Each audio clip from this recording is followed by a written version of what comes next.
Welcome back to Explaining Everything, the channel where we dive into the stories and mysteries behind everyday things. Today's question comes from one of our curious viewers, Marissa Marie 23. Thanks for the suggestion, Marissa. You asked, what is the difference between green tea and matcha? These two drinks look like cousins, taste like cousins, and honestly, are cousins. But like every dramatic family reunion, there are deep differences, unspoken tensions, and at least one relative who shows up way too energetic. Stay tuned as we break down what separates your chill cup of green tea from the green powder that tastes like it has a black belt in antioxidants, right here on Explaining Everything.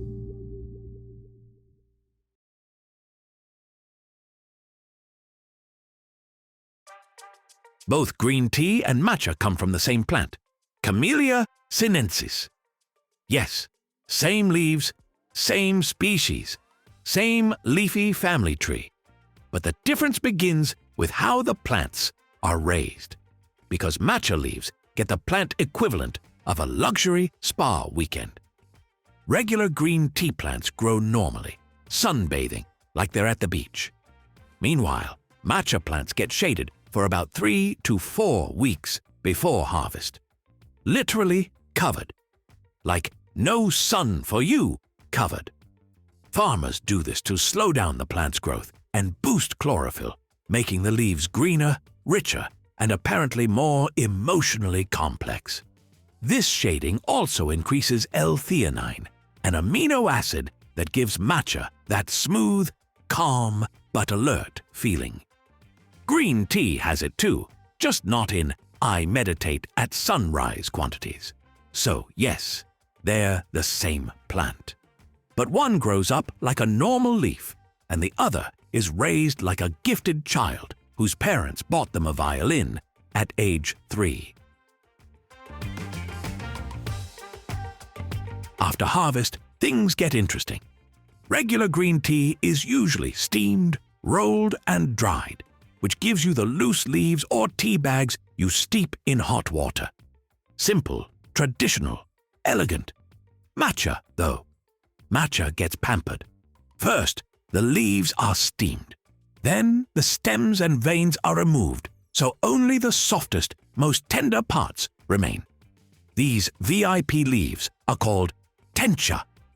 Once tencha is ready, it's stone ground into a very fine powder, like so fine it laughs in the face of flour. This slow grinding process keeps the flavor smooth instead of turning into something that tastes like lawn clippings. And because you're drinking the entire leaf, not just water that's been hanging out with leaves, matcha hits harder, both in flavor and caffeine. Here's where the real difference shows up. You steep green tea. You drink matcha. With green tea, it's familiar. Put leaves in water.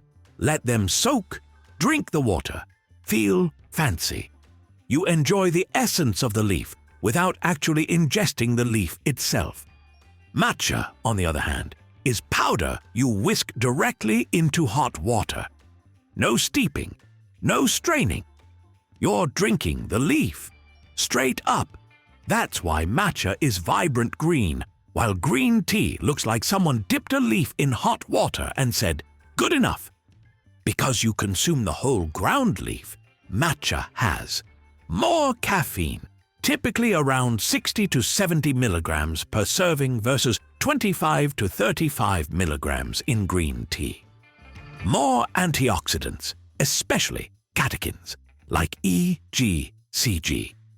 And a fuller, more intense flavor, often described as grassy, smooth, and slightly creamy.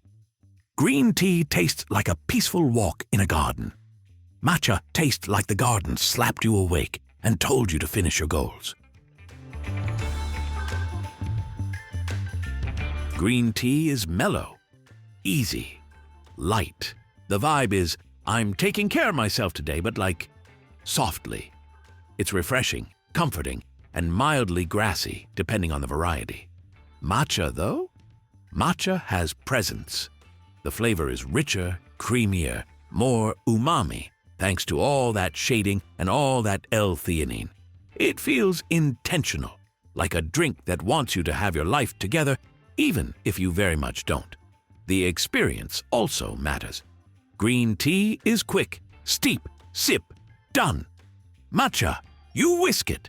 There's a ritual, you put in effort, and matcha rewards you with the energy of someone who just did yoga on a cliff at sunrise.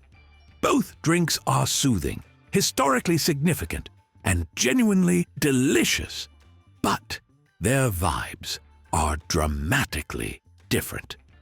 If green tea is a calm Sunday morning, matcha is a productive Tuesday that somehow doesn't feel exhausting.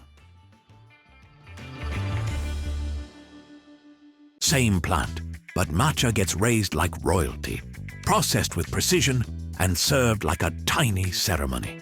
Green tea is simple, steeped and relaxed. Matcha is concentrated, whisked, and ready to help you accomplish 5 tasks before lunch.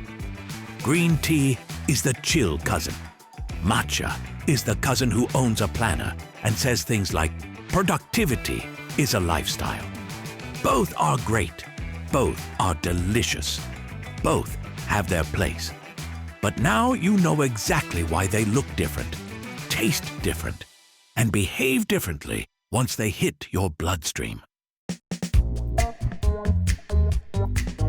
If you enjoyed this deep dive between leaves, don't forget to like, subscribe, and there's no problem enjoying both.